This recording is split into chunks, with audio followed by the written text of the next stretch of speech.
Sveiki, sveiki ir šiandien mes vėl su Indre jungsimės kartu ir dalinsimės labai skane aromatinga tema, kalbėsime apie kvepalus. Tikiu, kad daug dalykų jūs net nežinojot apie kvepalus. Tad ieškau Indrės ir...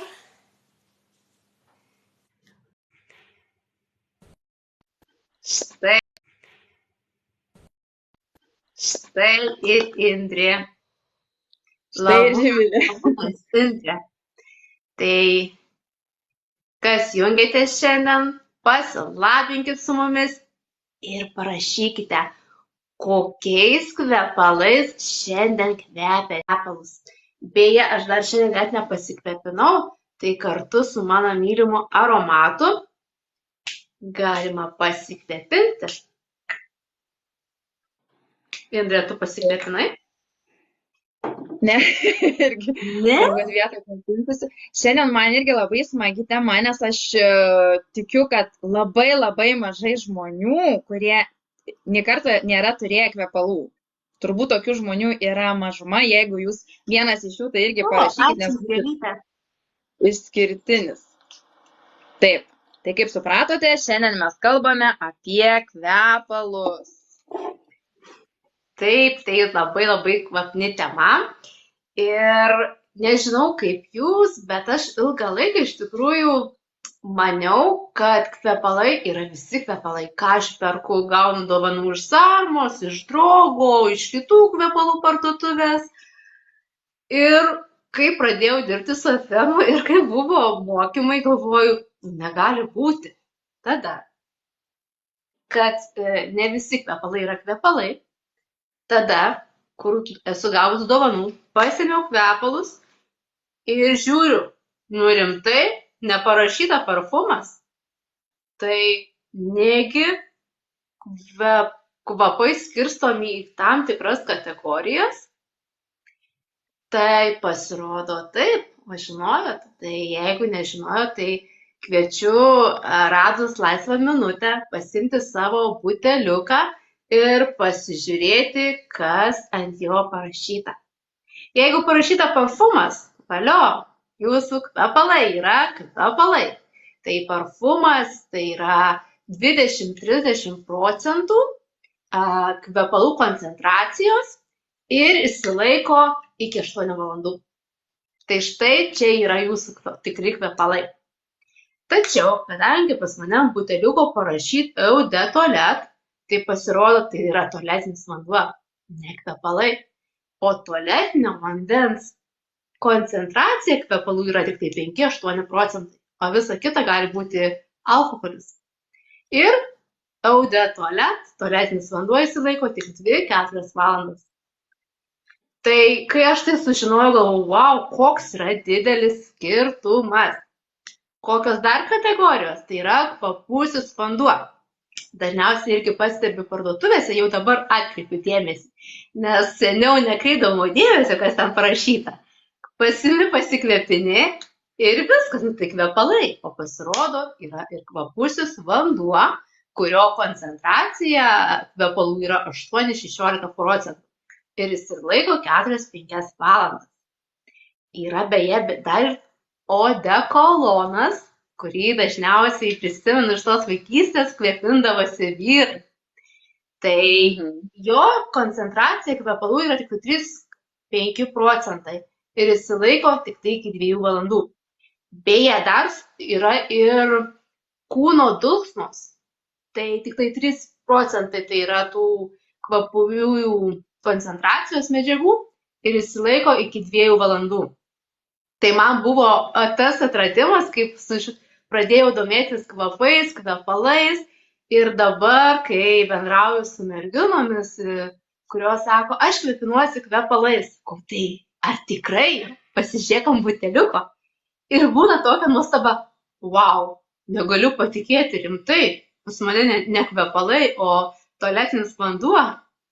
Tai aš labai džiaugiuosi, kad atradau kompaniją, kuri gamina kvepalus. Ir to pasekoje pas mane atsirado begalės kvepalų. Ir tapau tikra kvapomanė, nereikia taupyti pinigų tiems tualetiniams vandenims, kvepiesiems vandenims, kaip prisimenu, kai dar nedirbau su FM kvepalais, tai laukdavau gimtadienio ir mano geriausia dovana būdavo sakyti, ko nori, kvepalų. Ir aš juos taupydavau iki kalėdų, iki gimtadienio, kad tik tai vėl galėčiau gauti mylimą kvapą. Ir dabar pas mane, aš neparodysiu savo kolekcijos, nes, labai reikėtų daug rodyti, yra virš 70 aromatų ir apie mūsų kompanijos kvepalus pasidalins Indrė, o paskui, ką aš čia pasiruošiu, parodysiu aš. Na, Indrė, papasakok apie mūsų tikrus kvepalus. Taip, Živilė tikrai yra kvapomanė, bet dar tu savo kolekciją gali pildyti, nes mūsų kompanijoje yra apie 300 skirtingų kvapų, tai dar turi kur tą kolekciją auginti. Aš tiesiog norėjau trumpai pabrėžti, kad kvapas pats negali būti užpatentuotas. Daugelis galvoja, kad taip nėra, bet jis negali ir tada dažnai kyla klausimas, o tai kaip su žinomais brandiniais kvepalais, ten Hugo Boss, Gucci, Armani, Prada ir taip toliau, tai žinokit, kad jie asmeninių savo kvepalų gamyklų neturi. Nėra nei tokios Gucci kvepalų gamyklos, nei Prada ar panašiai. Tiesiog yra bendros pasaulinio lygio gamyklos, kurios gamina būtent kvapų esencijas. Ir kiekviena kompanija iš tų gamyklų nusiperka norimo kvapo esencijas ir patys pasidaro koncentraciją, ar tai tualetinis vanduo, ar tai parfumas. Mūsų kompanija šiuo atveju renkasi parfumą ir koncentracija yra esencijos kvepalų būtent 20%, kad jis ilgiau išsilaikytų ir susipilsto į savo buteliukus. Tiesiog Armani, Gucci ir kiti žinomi ženklai yra užpatentavę tik tai savo pavadinimą, savo tą brandą. Tai ir iš čia kyla klausimas, jeigu visos kompanijos, tiek FM-as, tiek žinomų brandų iš tos pačios gamyklos perkasi kvepalus ir tik patys susipilsto į buteliukus, tai kodėl, tarkim, mūsų kompanijos panašių natų aromatas, tarkim, kainuoja 40 eurų, ar ten kiti kvepalai 21, o žinomų brandų yra ir 300 ir 400 eurų. Kodėl taip yra? Paprasčiausiai, mūsų kompanija, kaip FM kompanija, kurioje mes atstovaujam, nemoka už reklamas žinomų žmonių, nes eina reklama geriausia kaip ir tinklinės rinkodaros kompanijų iš lūpų į lūpas, turi savo atstovus, tokius kaip mes, kurie pristato tos kvepalus, neleidžia pinigų kažkokiems įmantriems buteliukams. Visi kvepalai yra tokiuose pačiuose buteliukuose, nors man irgi yra mieli ir gražus, tai čia būtent iš Pure Royal. Živilė paskui papasakos apie nišinius, nišiniai turi šiek tiek išskirtinumą. Tai štai kas ir sudaro visą tą kainą. Todėl, kai man pasako, būna dar tokių klienčių, kad aš nusipirkau ten žinomus kvepalus, tai juos liaudiškai tariant šėdau, tik tais jau ten ypatingom progom, o nusiperku iš tavęs ir aš galiu kiekvieną dieną kvėpintis. Ir įsivaizduoja, kad čia kažkas kitokio. Sakau, kvepalai yra iš tos pačios gamyklos, tik supilstyti skirtingų kompanijų, skirtingus buteliukus. Ir dar dažnu atveju pas mus netgi yra daugiau parfumo, tai tas kvapas ilgiau išsilaiko. Tai būtent pagrindinis tas toks ir yra skirtumas. FM kompanija, kaip jau minėjau, turi apie 300 kvapų, nes su nauju katalogu dar pasipildė 13 naujų aromatų, tiek moteriški, tiek vyriški, tiek unisex, taip kad pasirinkimas yra labai platus ir tinkantis kiekvienam. Na, kadangi aš prakalbau apie ir nišinius kvepalus, kokie yra, tai perleisiu žodį Živiliai, ką ji toliau norės pasidalinti būtent šią temą. O aš dar noriu truputį paantrinti tau, Indrė, apie mūsų kvepalus. Esu girdėjusi kartais, kad, žinokit, jūsų kvepalai nepekvepia. Ir kviečiu jūs padaryti eksperimentą. Kur nepatinka kvapas, pasikvepinti. Patikėkite, jūs net su muilu nenusiplausite to kvapą. Man buvo irgi, matau, ir Indrė jau rodo, kad ir jai tai buvo, man irgi buvo, pasikvepinau, galvojau, patiks kvapas, be mėginėlio nusipirkau tuos kvepalus, pasikvepinu ir nebegaliu, ne mano kvapas, tiesiog, nepatinka kvapas, nuėjau nusiprausti, nenusiplauna, nežinau, ką daryti, atsikeliu ryte, dar jaučiasi tas kvapas, galvoju, va, kvepia tie kvepalai. Ir ant rūbo labai jaučiasi, aš prisimenu, pasikvepinau, dabar nepasakysiu, gal 900 kvepalais ir tada buvo žiemos metas, aš užsidėjau paltą ir nuo mano megztinio persikėlė į paltą ir po kelių dienų galvoju, kas čia taip kvepia vyšniomis, nesuprantu. Ant kiek žmogus savimi tiki, taip, dėkui, taip tikime savimi. Tai va, ir aš galvoju, kad šitai kvepia, tada prisimenu, kad prieš keletą dienų aš kvepinausi 900 savo vyšnių aromatų ir jis įsigėlė į palto vidų ir aš pasiemus jį jaučiau.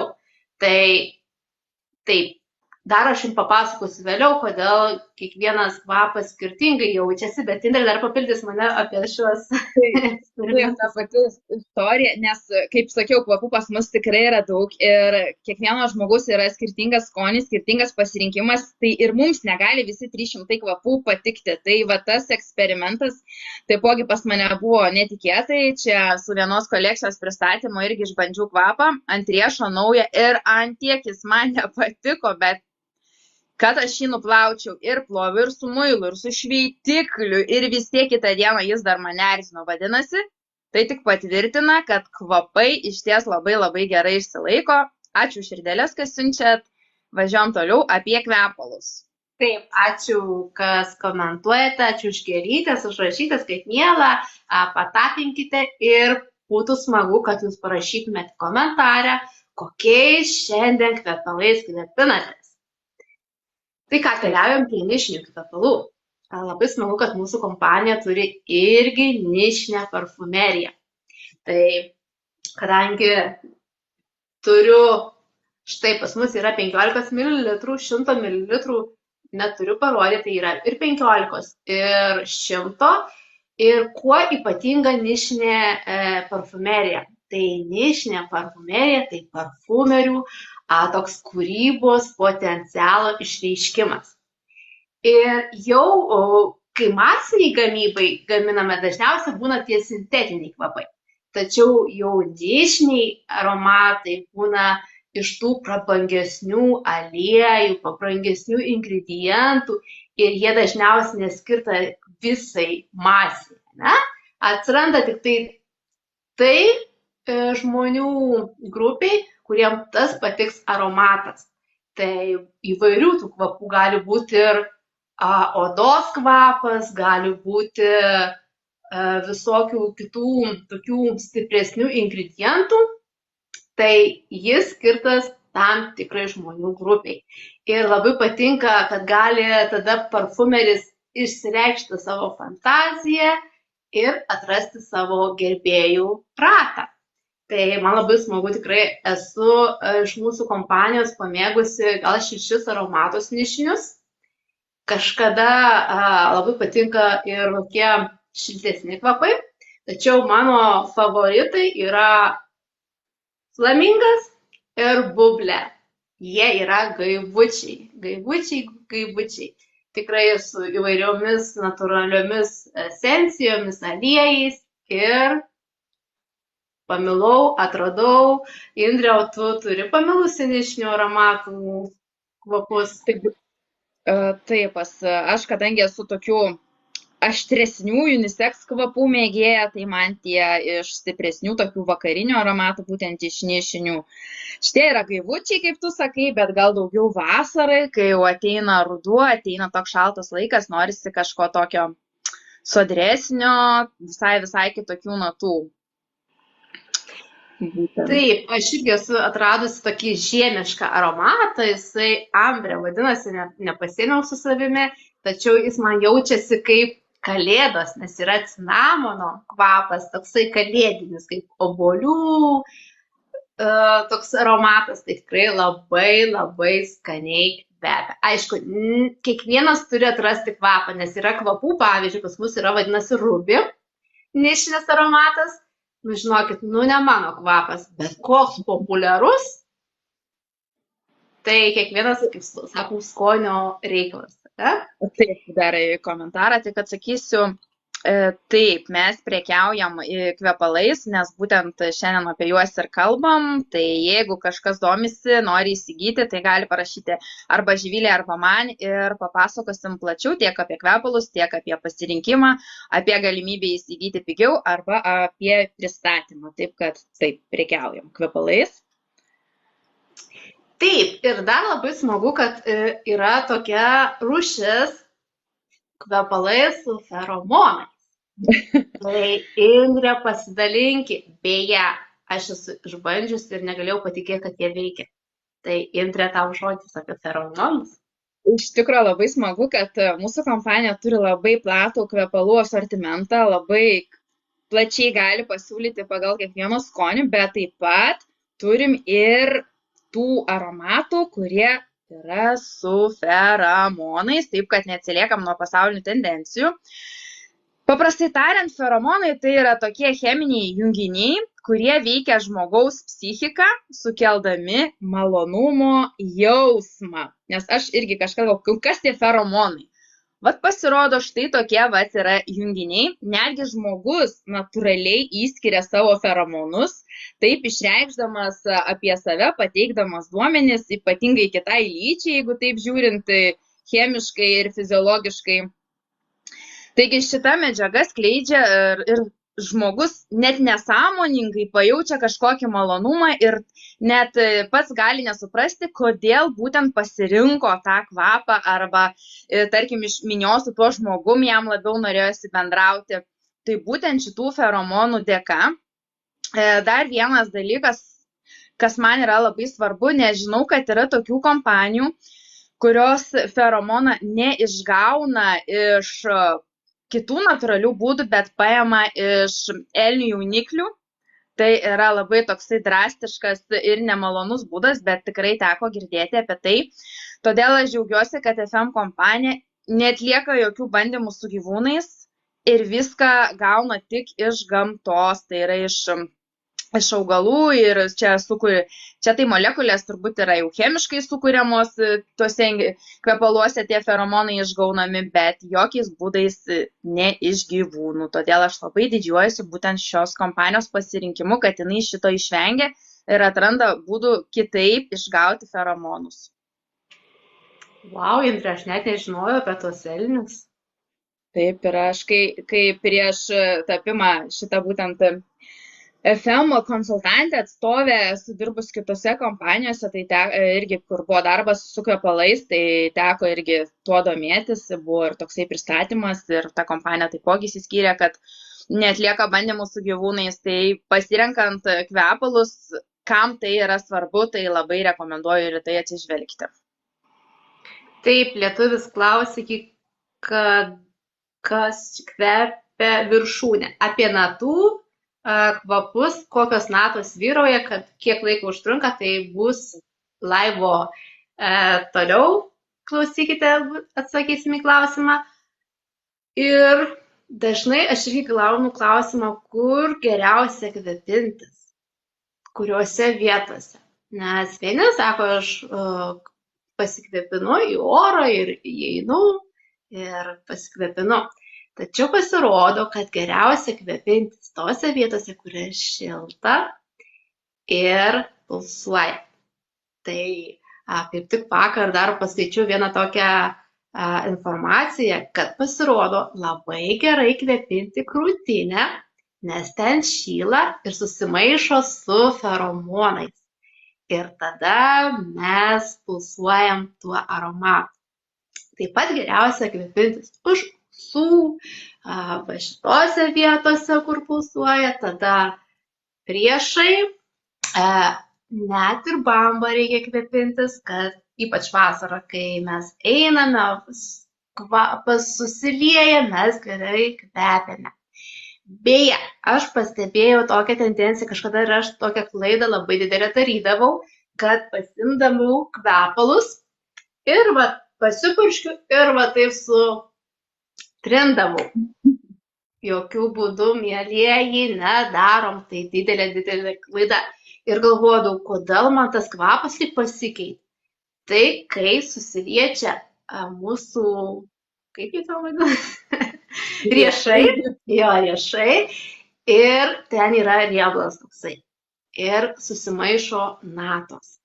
To pasekoje gali visiškai pasikeisti kvapas ir sutrumpėti kvapo išsilaikymas. Tad, mielieji, kvėpinamės 1 Ir va tai. 2 ir viskas. Ir kvapų natos jau susijungs. Kiek kainuoja jūsų kvepalai?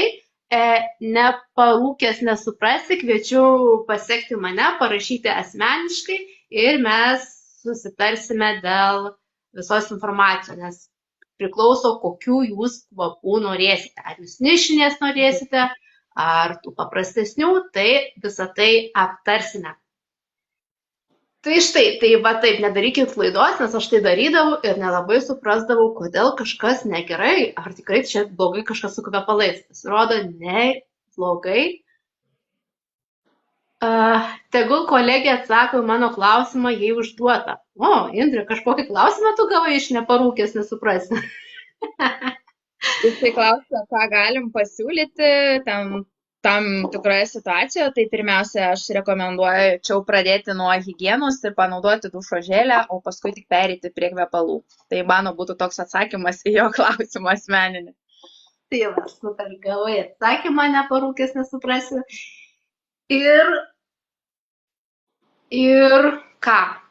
Keliaujame toliau, Indrė. Tai kažkas jau čia iš mūsų klausė apie natas, tai keliaujam prie tų natų. Taip, dar tik tai tą, kad va taip, kai trina, tai žinokit, čia daugelis žmonių daro kažkaip iš inercijos, gal iš to įpročio, nes aš irgi duodu, kai klientam tik jau trina, ne, nes susiardo visos natos ir taip dar kartą pasikartoju, netrinam, nedarom. Na ir kad tos natos, apie jas plačiau žinotume, tai kvepalų natos, tai yra kaip kvepalų vizitinė kortelė ir dažniausiai kvepalų natos yra skirstomos į 3 dalis. Pirmoji yra viršutinė, tai pajuntama iš karto, tik tais pasipurškus kvepalų, pats pirmas toks šleifas perina būtent viršutinės natos. Tai kaip sakoma, tai sudaro patį pirmą įspūdį apie kvapą. Kaip žmogų pamatyti ir susidaryti pirmą įspūdį užtenka kelių sekundžių, tai taip ir užuodus kvapą, pirmam įspūdžiui susidaryti užtenka vos kelių sekundžių. Tačiau tas kvapas būna toks trumpalaikis, nes jisai po truputį pereina prie vidurinių natų, dar dažnai vadinamų širdies natomis, galima sutikti ir tokį pavadinimą. Ir jisai širdies natos atsiskleidžia palaipsniui ir jaučiamos net nuo 2 iki 3 valandų. Dažniausiai širdies natos kvepaluose sudaro 40–80% kvapo kompozicijos. Na ir pačios pagrindinės, ne veltui vadinasi pagrindinės arba bazinės natos, kaip visa kvepalų bazė, tai yra kaip toks baigiamas akordas, jaučiamas stipriausiai ir išsilaiko ilgiausiai, išlieka nuo 4 valandų, net iki visos dienos ar dar ilgiau, priklauso nuo kvapo, nuo koncentracijos, ar tai yra tualetinis vanduo, ar tai yra parfumas. Kalbant apie parfumą, žinoma, jis išsilaikys ilgiau, todėl kaip jau girdite ir kaip suprantate, iš karto apie kvapą susidaryti nuomonę gali būti klaidinga, nes tie kvapai, kvapų natos atsiskleidžia palaipsniui ir rekomenduoju netgi pasibandžius, tarkim, vieną kvapą ant vienos rankos, kitą ant kitos išbūti visą dieną ir kaip tas kvapas jums kvepėjo pasipurškus, duodu beveik 100%, kad taip vakare jis kvepės visai kitaip, atsiskleis visai kitomis natomis. Tai vat, į tai irgi reikėtų atsižvelgti, renkantis būtent savo kvepalus. Daugelis kiek žinau, ir iš klientų, ir aš pati jau būnu atradus tas natas, kurias perskaitai, kad įeina į natų kompoziciją ir jau supranti, šitas kvapas turbūt bus man. Tai tikriausiai kiekvienas turi tokių natų ir renkantis kvepalus vien iš aprašymo jau gali nuspręsti, ar verta tą kvapą pabandyti, ar visgi tai ne jų kvapas. Tiek apie natas. Oi, tos natos tai tikrai čia labai daug parodo. Aš turėjau tokį nuotykį su naujais kvepalais pavasario kolekcijos. Pasikvėpinau iš mėginėlio ir man iš karto pakvipo, kai būtų gumos aromatas, tos senovinės tokios gumos. Ir aš kažkaip, wow, taigi kvepia guma. Tai čia labai skanus kvepalai, čia paaugliams bus faina, čia taigi guma kvepia. Ir po kiek laiko jokios ten gumos nebuvo.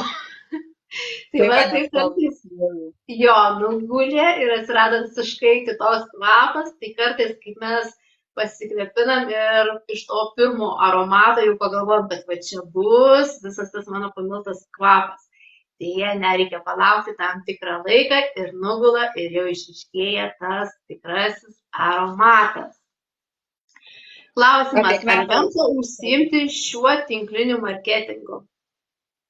Taip, mes mylim šitą veiklą, mes rekomenduojam, kad tikrai verta, priklauso kokių tikslų nori jūs imti.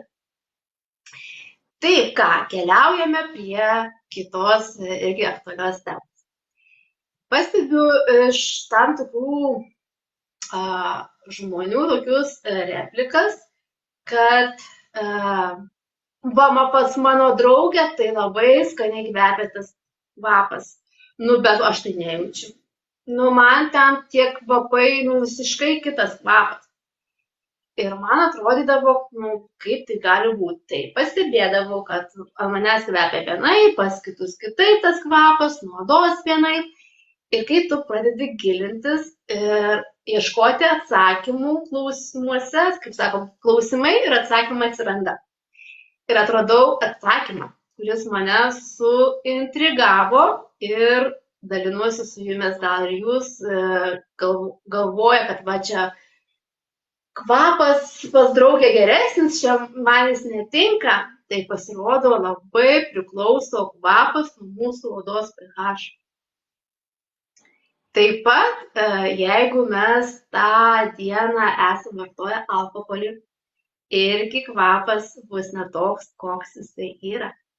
Jeigu geriame vaistus, jeigu mūsų odos temperatūra net pasikeitusi, kvapas irgi pasikeis. Taip pat pasirodo ir nuo genetikos labai priklauso, koks bus kvapas.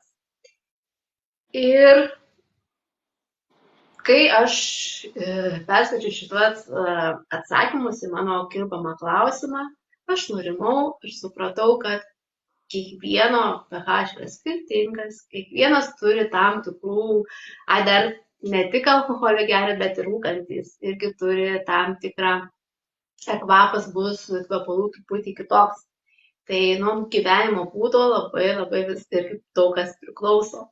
Tai kai atradau šitą atsakymą, šypseną pasikvėpinu ir suprantu, kad tai yra mano unikalus kvapas. Ir kai jau draugė pasikvėpina ir kai paprašau, kad parodyk koks kvapas, aš suprantu, kad tai nebus toks pas kvapas pas mane, o kaip pas ją. Tad džiaugiuosi, kad jinai kvepia va taip, o gal pas mane išryškės visai kitos natos. Tai Indrė, ar būna tokių klausimų, kad pas mane kvepia vienaip, o pas tave kitaip kvepia, kaip čia tai būna? Taip, būna ir nenuostabu, nes kiekvienas žmogus jau iš savęs turi tą kvapą, nes visi toksinai, jeigu ypatingai vartojam alkoholį ar tabaką, išeina per odą, taigi oda turi savo kvapą, taip pat ir feromonai išeina per odą ir tas kvapas susimaišo su kvepalais ir vėlgi gaunasi skirtingi tokie aromatai, taip kad tenka su tuo susidurti. Bet kai supranti, žinai, dėl ko gali žmogui paaiškinti, tai ir viskas įsisprendžia. Ir kartais netgi galit pastebėti, kad Ir patiems būna, kad mes vienu momentu, kai renkamės kvapą, jis mums patinka, mes jį įsigyjam ir ant odos išbandom, ir dieną atlaikom tą kvapą, ir vakariais mums patinka, bet po tam tikro laiko galbūt kažkas mūsų ir organizme pasikeičia ir tas kvapas mums jau nebe toks, vat jis kažko jau nebepatinka. Tai galim ir per save pastebėti, kad netgi ir mums patiems keičiasi tas skonis kvepalams, nors atrodo kvepalai tie patys, bet gali patikti, gali nepatikti, taip, kad tuo pačiu ir su draugiam. Vienai draugiai labai tas kvapas gali tikti, kitai jau ir ne. Taip, kad rinktis reikia labai atsakingai ir pagal save. Taip, ir dar labai prisiminiau, kad dar vienas yra nuansas, tai yra hormonų pokyčiai. Tai kaip ir Indrė minėjai, kad vieną kartą patinka tas kvapas, kitą kartą nepatinka, labai įtakoja hormonų pokyčiai.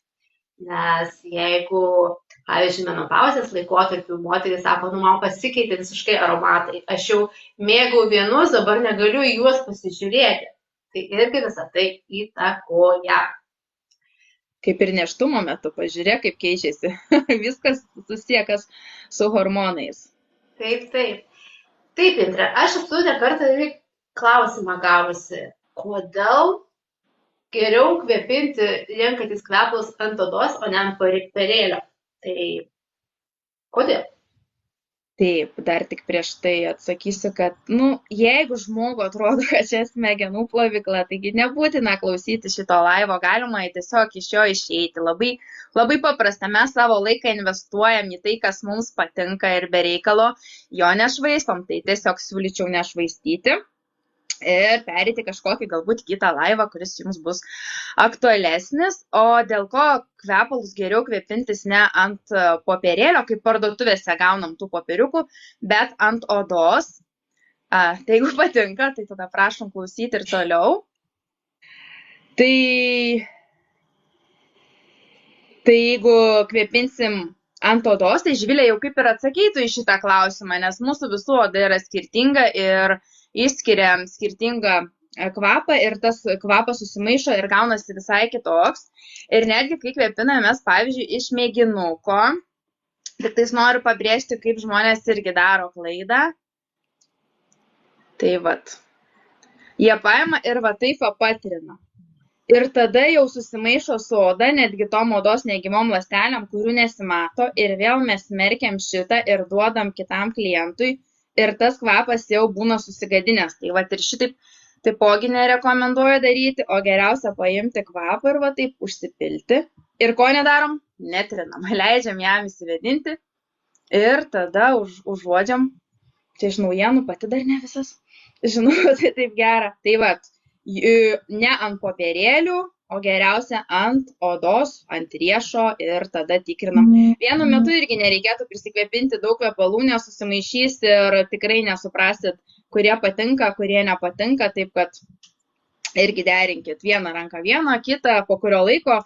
Kvapą kartais įsirinkti užtrunka, tikrai nebūtina per valandą įsirinkti, nes gera atitaikyti savo kvapą per valandą turbūt net neįmanoma, taip kad skirkit tam laiko, kad paskui galėtume tuo kvapu ilgai mėgautis ir sakytumėt, atradau savo kvapą, kuris man tikrai, tikrai patinka.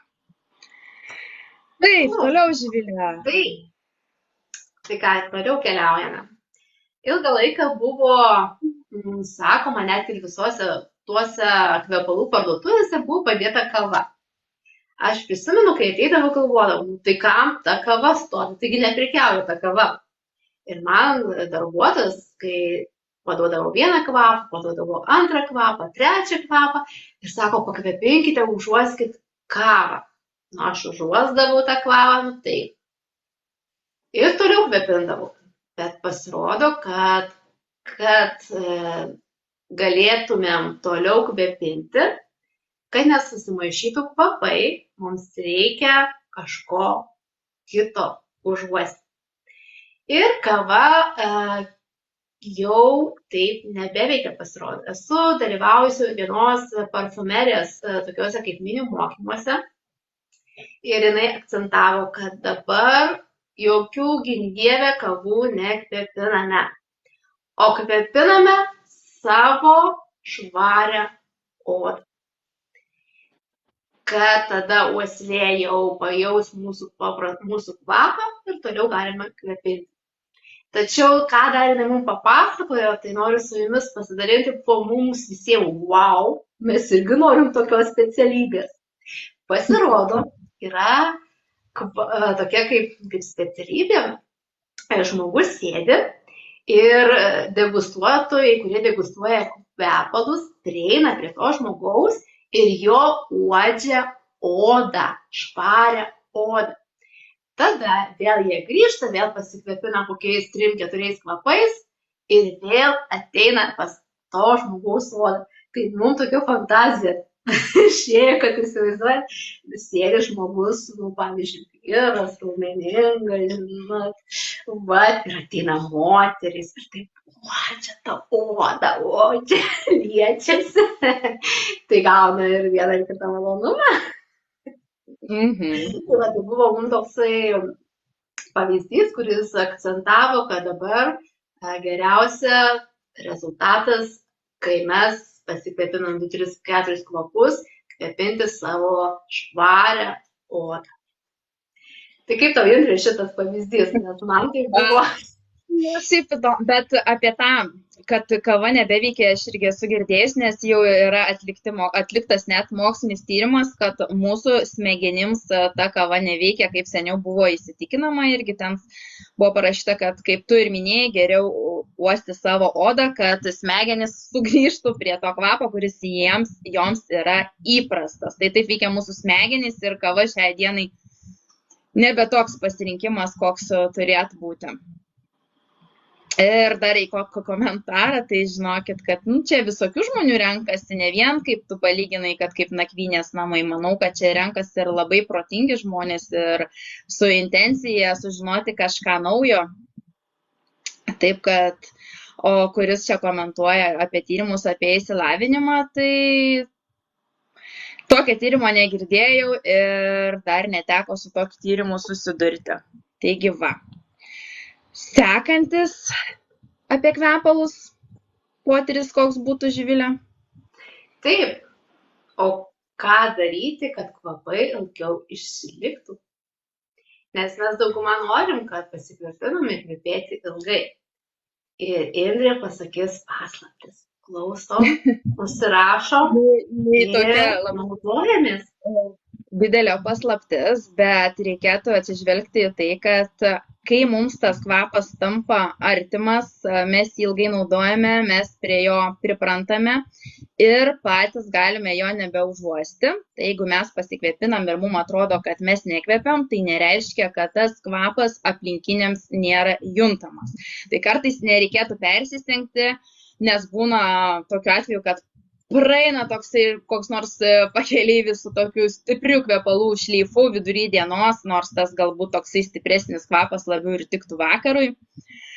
Taip kad, ir kaip Živilė minėjo, pirmiausia reikia purkšti tas vietas, kurios skleidžia šilumą, kurios turi pulsą, tai vat jau Živilė tą paminėjo, tai nesikartosiu, tai galbūt reikėtų šiek tiek privengti purkšti ant drabužių ir plaukų, nes nuo kai kurių kvepalų ant drabužių gali tiesiog likti dėmės, o plaukai prarasti žvilgesį, nes vis tiek kvepaluose būna alkoholio, kuris sausina, ne? Taip pat, jeigu nežinojote, tai kvepalai ant riebios odos išsilaiko ilgiau, tai sakoma, kad sausiaodžiams reikia dažniau kvepintis, tai čia prieikime prie tos išvados, kad ant pridrėkintos odos kvapas įsilaikys ženkliai ilgiau, tai rūpinkite savo odą visą, tai yra drėkinkite, neleiskite ją išsausėti, naudokite pilingus, naudokite kremus ir panašiai, kad jūsų oda būtų sveika, tada ir kvapas įsilaikys ilgiau. Taip pat, norint, kad kvapas įsilaikytų ilgiau, reikėtų kvapą sluoksniuoti. Tai yra rinktis iš tos pačios linijos, tarkim, ir dušo želę, ir kūno kremą su tuo pačiu kvapu. Bet jeigu kvapai yra skirtingi, tai to nereikėtų daryti, nes vėlgi natos susimaišys ir bus visai kitoks kvapas, kuris gali būti visai kitoks. Ir labai man patiko dar ta mintis, kad kvapo intensyvumui įtaką turi būtent metų laikai. Tai kai karšta, tas kvapas labiau įsiskleidžia, intensyviau įsiskleidžia, o žiemą, kai šalta, tada tas kvapas netaip smarkiai įsiskleidžia, todėl ir rekomenduojama vasarą rinktis lengvesnius kvapus, o žiemą rinktis sodresnius kvapus. Taigi ir kvapo intensyvumui atlikti ir tokie tyrimai, kad įtakos turi aukštis, taigi pakilus lėktuve ar kalnuose, tas kvapas visai kitaip pasirodo juntamas, irgi reikėtų rinktis intensyvius, tik žinoma reikėtų atsižvelgti jau į keleivius. Taip, tiek aš norėjau pasakyti šiandien apie kvepalus. Labai yra du komentatoriai, kurie vienas su kitu tarpusavį pasidalina įžvalgom, pasikomentuoja, tai labai džiaugiuosi, kad jums irgi pakeliam nuotaiką ir kad jūs turite progą tarpusavį pabendrauti. O aš dar prisimenu dar keletą būdų, kurie pailgins mūsų kvapų išlaikymą. Tai vienas iš tų būdų yra bekvapį kūno losjoną pasikvepinti ir tada pasipurkšti kvepalais. O kitas tai yra vazelinu. Irgi vazeliną įtrinti į riešą, irgi pasikvepinti, irgi prailgina laiką. Tai beklausant prisiminiau šitos du punktus. Taip, tai čia yra tokie kaip ir odos pridrėkinimo būdai, o kaip mes ir minėjom, ant pridrėkintos nesausos odos kvapas įsilaiko daug ilgiau. Tai laukiam dar, kad parašytumėt, kokiais kvepalais šiandien kvepiate. Mano, kas dar buvo neprisijungę, pradžioje aš kvepinausi 806 aromatų. Tai jis toksai gaivus, lengvas, moteriškas aromatas. Ir tiesiog kartais norisi tokio lengvumo, švelnumo, tokio moteriškumo. Tai štai šiandien mano toks kvapas. O kokiu tu pasikvepinai, Indrė?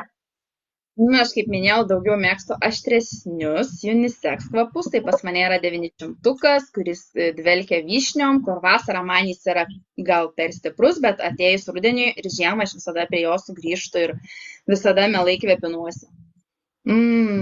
Mano mylimukas. Man irgi 900-ukas patinka. Tačiau šią savaitę, kadangi aš turiu begalės kvepalų, tai turiu tokį įprotį kiekvieną savaitę išsirinkti savaitės aromatą. Tai šitą savaitę 806, kaip ir minėjau, toks gaivus, lengvas, moteriškas aromatas. Ir pabaigai noriu pacituoti vieną citatą, kuri mane labai sužavėjo. Tik neprisimenu, kuri, gal Coco Chanel pasakė, kad nėra nei vienos moters, kuri nemėgtų kvepalų, yra tik tai neatrastas aromatas. Tai kiekvieną kviečiu susirasti savo tinkamą aromatą. Ir jeigu norite kvepėti skaniai, kokybiškais kvepalais, ne tualetiniu vandeniu, ne parfumuotų vandeniu, ne eau de cologne, tiesiog susisiekite su Indre, susisiekite su manimi. Ir mes jums padėsim atrasti tą savo mylimą kvapą. Ir galėsit kvepėtis, džiaugtis jais. Tai šiandien mes su savo kvapais paliksim jūs apmąstymui. Ir kas dar mūsų neseka, tai kviečiam pasiekti, pafollowinti, nes dalinamės tikrai įdomią informaciją tiek apie mūsų veiklą, tiek apie produktus. Tai kas jau, ko jums reikia, atrasite mūsų profilyje. Tai dar pabaigai kažką? Pabaigai tiesiog, kas ieško naujų kvapų ar nori sutaupyti įsigydamas kvepalus, gali parašyti tiek man arba Živilei. Arba jeigu norite prekiauti kvepalais ir iš to uždirbti, taip pat galite kreiptis. Taigi linkiu visiems labai kvapnaus ketvirtadienio ir susitiksim kitą savaitę. Iki. Iki.